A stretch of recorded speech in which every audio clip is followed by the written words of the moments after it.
Assalamu alaikum. In the name of Allah who is great, kind and merciful. This is Sir Zishan from Metropolitan School and I am with you again with another important topic which is August 1st week 2020 and the topic name is Language Translator. आज dear students हम आपके पास जो important topic लेकर आए हैं वो है language translator का। प्रीवियस लेसन में हमने प्रोग्राम लैंग्वेज की बात की थी। प्रोग्राम लैंग्वेज के साथ साथ हमने उसके जो टाइप्स थी उनको डिस्कस किया था, लेकिन अब हम उन लैंग्वेजेस को ट्रांसलेट करने के लिए जो ट्रांसलेटर यूज़ होते हैं उसके बारे में डिस्कस करेंगे। So students, first we have to know why we need to translate source code into object code। यानी आपकी बुक में क्वेश्चन नंबर 6 यूनिट 1 के क्वेश्चन नंबर 6 में ये क्वेश्चन है कि हमें सोर्स कोड को ऑब्जेक्ट कोड में चेंज करने की, ट्रांसलेट करने की ज़रूरत क्यों होती है। तो सबसे पहले हम इसके बारे में डिस्कस करने के लिए देखेंगे इस बारे में why we need translate source code into machine code। Dear students, look here। आपका जो ये क्वेश्चन है, इससे पहले कि हम लैंग्वेज ट्रांसलेटर की तरफ जाएं, आपको मालूम होना चाहिए कि सोर्स प्रोग्राम या सोर्स कोड और ऑब्जेक्ट कोड या ऑब्जेक्ट प्रोग्राम क्या होता है। सिमिलरली ये जो आप देख रहे हैं source code, it is source program और machine code is object programme.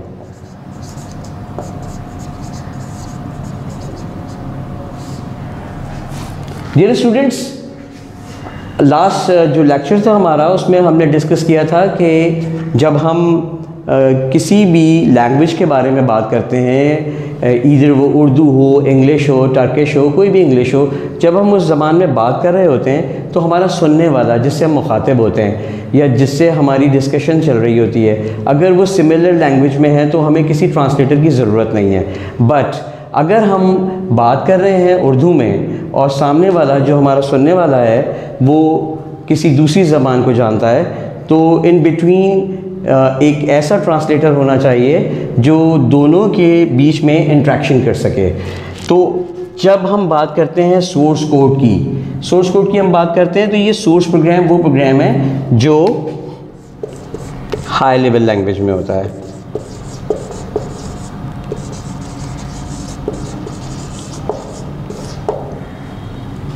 अब आपको याद होगा डियर स्टूडेंट्स कि हाई लेवल लैंग्वेज क्या होती है। What is high level language? High level language is easily understand by human being, यानी इंसानों के लिए समझने के लिए जो ज़बान है वो हाई लेवल लैंग्वेज है। और उस हाई लेवल लैंग्वेज को जो ट्रांसलेट करके ऑब्जेक्ट प्रोग्राम में लेकर जाता है ट्रांसलेटर, वो ऑब्जेक्ट प्रोग्राम मशीन लैंग्वेज में होता है।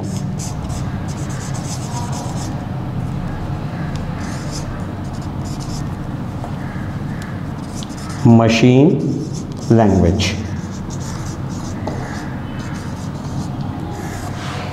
एग्जैक्टली, जब हम मशीन लैंग्वेज को हाई लेवल लैंग्वेज में या हाई लेवल को मशीन लैंग्वेज में चेंज करने की बात करते हैं, तो इन दोनों के बीच हमें कोई एक ऐसा ट्रांसलेटर रिक्वायर्ड है जो दोनों को इंटरेक्शन कर सके। अब हम बात करेंगे कि इसकी ज़रूरत क्यों महसूस होती है, तो हमें पहले ये देखना है कि इनकी डेफिनेशंस क्या है। इस बारे में हम आपको थॉरली थोड़ा सा समझाएंगे। लास्ट लेक्चर में जब आपने प्रोग्राम लैंग्वेज के बारे में डिटेल सारी जानी थी, तो उस वक्त हमने आपको बताया था कि उनकी जो टाइप्स होती हैं हाई लेवल, लो लेवल और एक असेंबली। तो सबसे पहले हम ये देखते हैं कि सोर्स प्रोग्राम क्या है।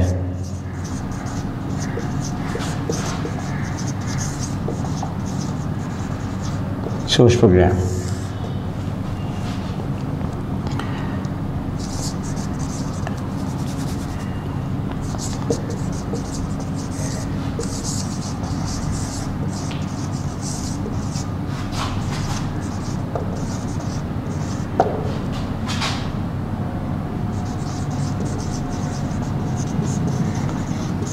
every language which is understood by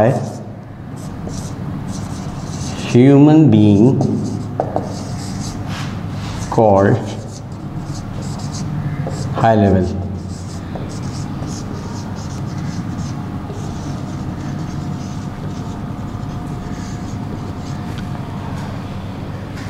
किसी भी कोई भी लैंग्वेज जो easily understand by human being हो वो कहलाती है हाई लेवल लैंग्वेज। अब इस हाई लेवल लैंग्वेज को कन्वर्ट करना होता है मशीन लैंग्वेज में कंप्यूटर से इंटरेक्शन के लिए, लेकिन जो सोर्स प्रोग्राम होता है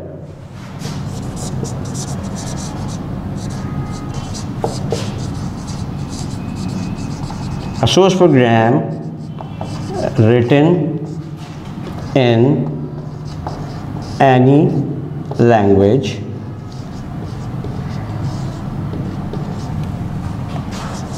except machine language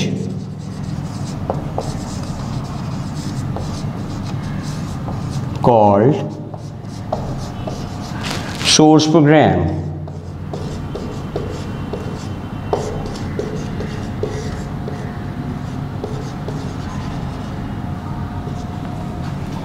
या सोर्स कोड भी आप इसे कहते हैं।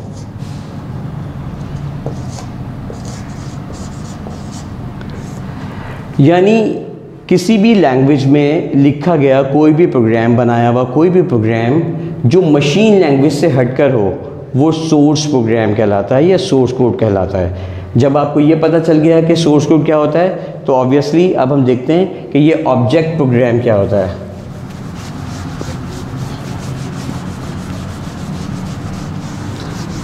हम ऑब्जेक्ट प्रोग्राम की बात कर रहे हैं और ऑब्जेक्ट प्रोग्राम के लिए इसकी डेफिनेशन जानना ज़रूरी है।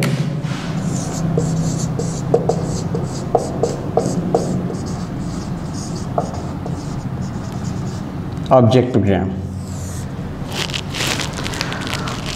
प्रोग्राम की डेफिनेशन कुछ इस तरह से है।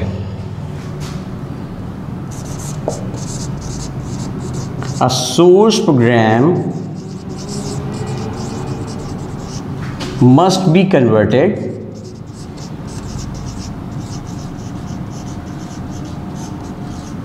into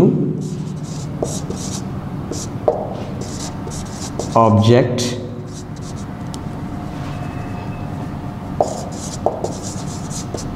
program in order to execute.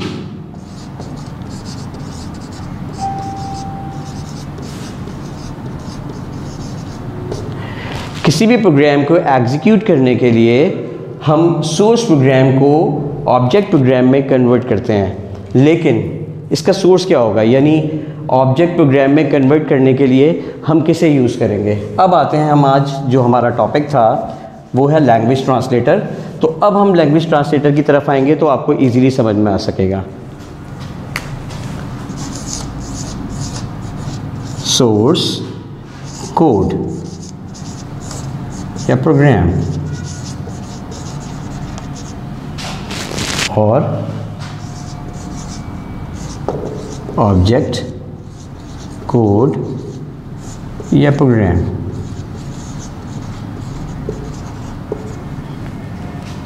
अब सोर्स कोड को ऑब्जेक्ट कोड में चेंज करने के लिए जो हमारा मेन टॉपिक है वो है लैंग्वेज ट्रांसलेटर।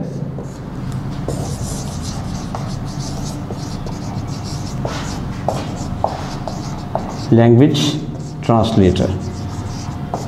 आते हैं हम अपने आज के जो इम्पोर्टेंट टॉपिक है उसकी तरफ। अब क्योंकि बैकग्राउंड स्टोरी जब आपको पता नहीं होगी तो आप नहीं समझ पाएंगे कि एक्चुअली लैंग्वेज ट्रांसलेटर करता क्या है। तो आई होप कि आपको जो हमने बात की है दोनों प्रोग्राम की, यानी सोर्स प्रोग्राम की और ऑब्जेक्ट प्रोग्राम की, ये आपको समझ में आ गया होगा। अब आपको पता चलेगा कि इसको इसमें चेंज करने के लिए, यानी सोर्स प्रोग्राम को ऑब्जेक्ट प्रोग्राम में चेंज करने के लिए क्यों ज़रूरत होती है। और अब जब ज़रूरत का पता चल गया तो अब आपको उसके सोर्स का मालूम होना चाहिए कि लैंग्वेज ट्रांसलेटर जो है this is the main source to change the code of source into code of object.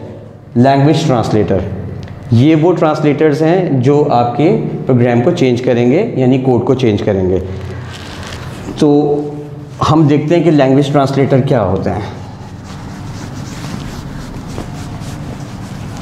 There are 3 types of language translator.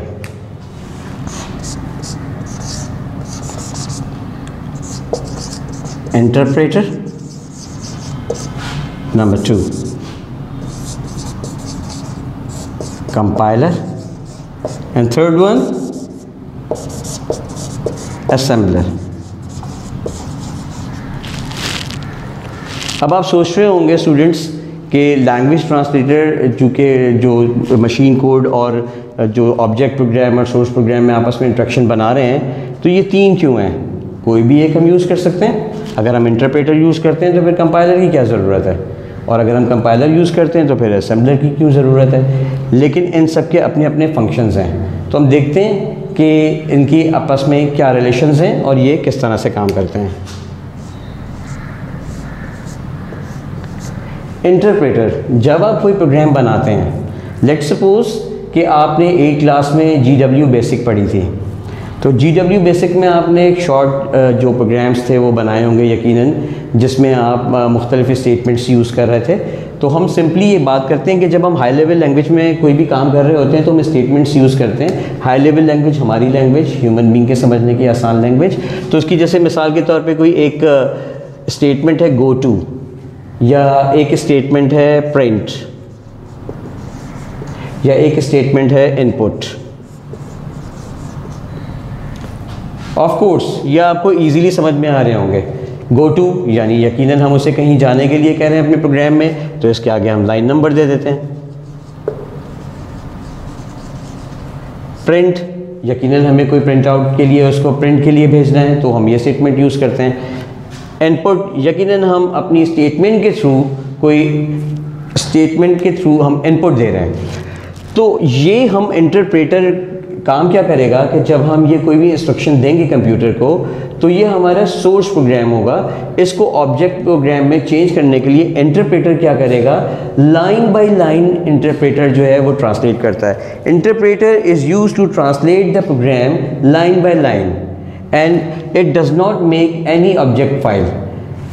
But other hand आप कंपाइलर की तरफ आइए, तो कंपाइलर जब अपना प्रोग्राम को ट्रांसलेट करने का अमल शुरू करता है, तो कंपाइलर क्या करता है कि आपके पूरे प्रोग्राम को, होल प्रोग्राम को एट वंस जो है वो कोड को चेंज करता है और उसकी एक ऑब्जेक्ट फाइल बनाता है।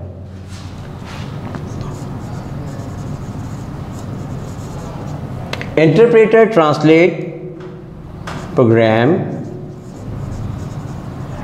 from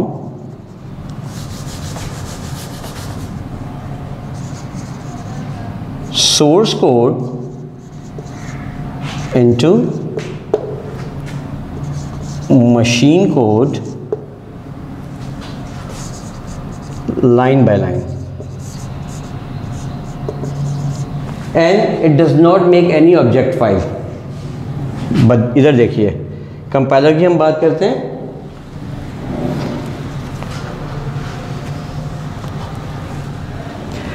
जब कंपाइलर प्रोग्राम ट्रांसलेट करता है तो compiler translate programme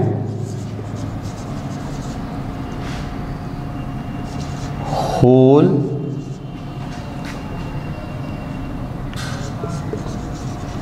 translation at once, यानी एक ही बार में वो उसको पूरे प्रोग्राम को ट्रांसलेट कर लेता है। And make a object file. For example, GW basic में आपने कोई 20, 30, 40 करके 50 या 100 लाइन नंबर का कोई प्रोग्राम बनाया, जो कि आप इंशाल्लाह जब हमारे साथ ऑनलाइन क्लासेस के बाद स्कूल में हमारे साथ होंगे इंशाल्लाह, तो जब आप क्लास में पढ़ेंगे तो हम आपको यहाँ से प्रैक्टिकल्स भी करवाएंगे। उस वक्त हम आपको जब ये प्रोग्राम्स बनवाएंगे तो आप देखेंगे वो जो लाइन नंबर्स के साथ आपने स्टेटमेंट्स के साथ अपना प्रोग्राम बनाया होगा, वो जब कंपाइल हो रहा होगा तो अगर वो इंटरप्रेटर के थ्रू हो रहा है तो वो लाइन बाय लाइन होगा, उसकी कोई ऑब्जेक्ट फाइल नहीं बनेगी। लेकिन कंपाइलर जो है उसका एक whole at once whole program को ट्रांसलेट करने के बाद उसकी एक ऑब्जेक्ट फाइल बना लेगा, और जब जब वो एग्जीक्यूट किया जाएगा, जब जब एग्जीक्यूट किया जाएगा उस वक्त वो उस ऑब्जेक्ट फाइल को यूज़ करेगा और अगेन एंड अगेन उसको ट्रांसलेट करता रहेगा। उसे लाइन बाय लाइन ट्रांसलेट करने की ज़रूरत महसूस नहीं होगी। थर्ड वन को हम देखते हैं, ये है assembler. Assembler is just like compiler.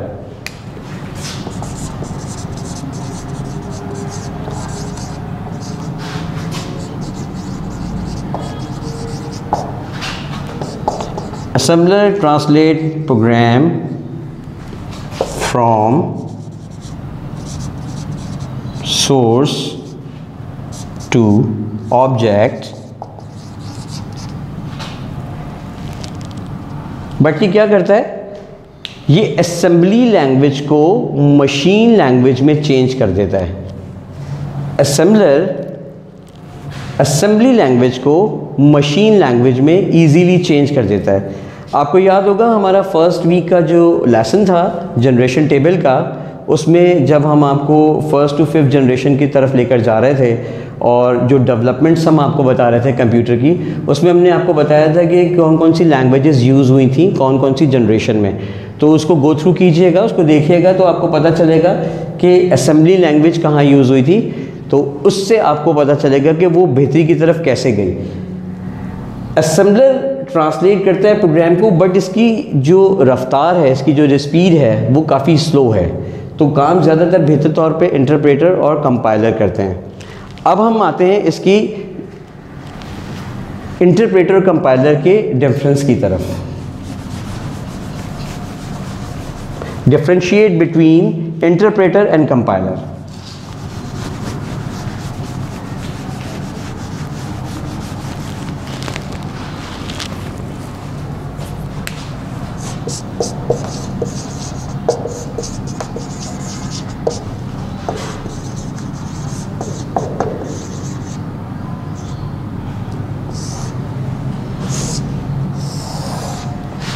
Dear students, अभी आपने जाना कि इंटरप्रेटर और कंपाइलर कैसे काम करते हैं। तो पहला मेन डिफरेंस जो है ये आपका होम असाइनमेंट भी है कि आपने एक तो अपने बुक के जो क्वेश्चंस जो एक्सरसाइजेस हैं उसमें क्वेश्चन नंबर 6 आपने करना है, लेकिन एक क्वेश्चन आपने एक्स्ट्रा करना है जिसमें आप लिखेंगे what do you mean by language translator, What do you mean by language translator and what is the difference between interpreter and compiler?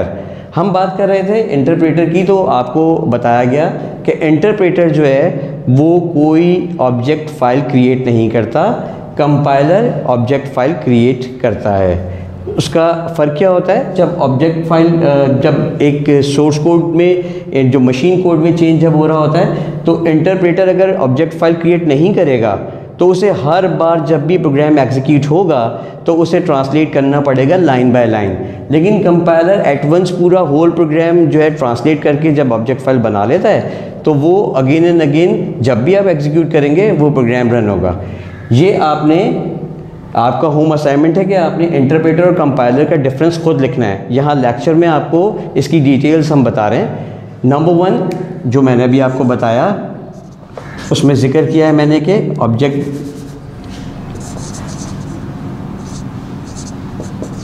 Doesn't make object file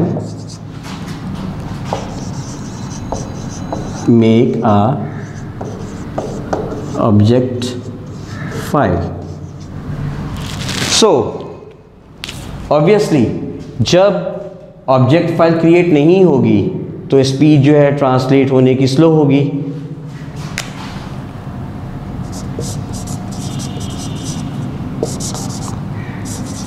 translate speed slow. In the other hand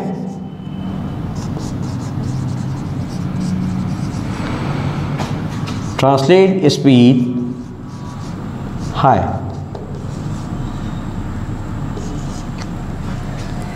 Another difference,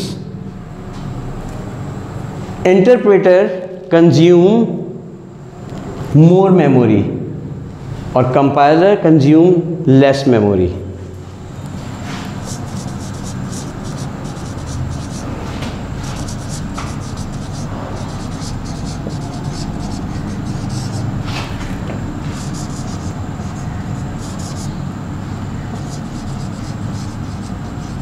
consume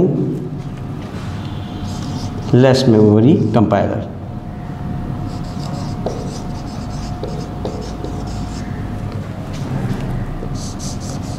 Interpreter translate the program line by line.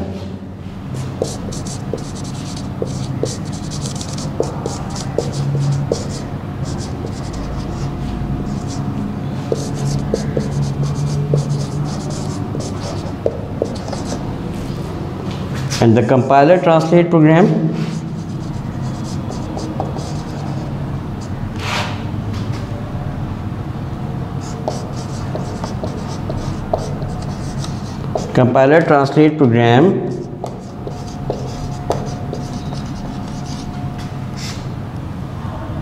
at once,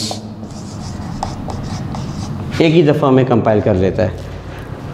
So dear students, आज जो हमने आपको topic discuss किया है language translator का, तो उस language translator को जानने से पहले आपने जाना कि सोर्स प्रोग्राम और ऑब्जेक्ट प्रोग्राम क्या होता है और why we need to translate source code into machine code. और जब आपको ये पता चला तो उसी के जो बुनियादी तौर पे लैंग्वेज ट्रांसलेटर्स की डिटेल को जानना ज़रूरी था।